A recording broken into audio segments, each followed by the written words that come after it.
Assalamualaikum warahmatullahi wabarakatuh.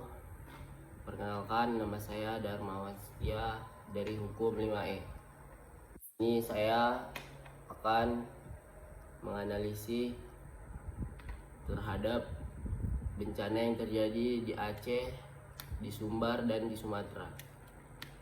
Baik, langsung saja. Yang pertama itu situasi banjir dan longsor melanda Aceh, Sumut, dan Sumbar pada akhir November 2025 setelah hujan ekstrim akibat silikon senyar dan dampaknya sangat luas.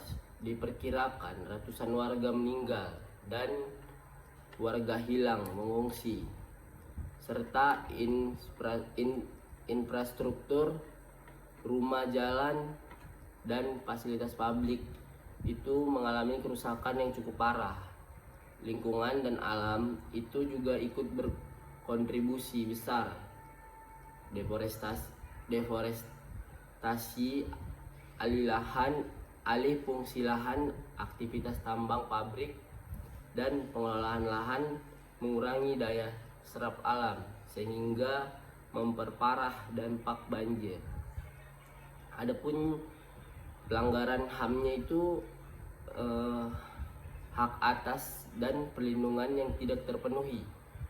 Pemerintah itu memiliki kewajiban untuk melindungi warganya, dan skala korbannya itu ratusan korban yang meninggal dan masih ada juga ratusan yang hilang, dan bahwa menunjukkan mitigasi bencana, pencegahan risiko, dan kesiapsiagaan gagal melindungi masyarakat di daerah rentan.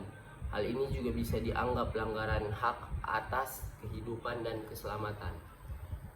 Adapun kritik terhadap pemerintah itu yaitu kurang tegas dalam regulasi lingkungan dan pengawasan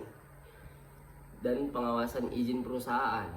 Pemerintah tampaknya terus mengizinkan tambang, perkebunan, dan alih fungsi tanpa mempertimbangkan dampak jangka panjang terhadap lingkungan masyarakat.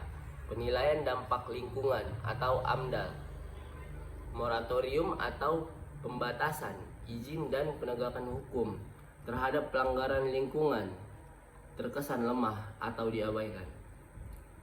Adapun saran untuk pemerintah yaitu segera tetapkan status bencana nasional dan aktifkan mekanisme penanganan darurat luas untuk bantuan kemanusiaan.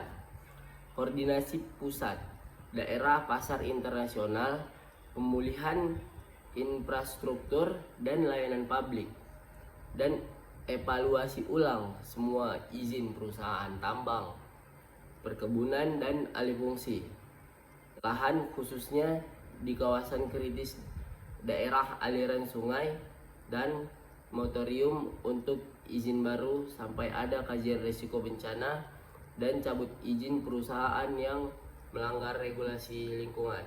Baik, mungkin itu saja yang bisa dapat saya sampaikan. Lebih dan kurang saya mohon maaf. Saya tutup. Assalamualaikum warahmatullahi wabarakatuh.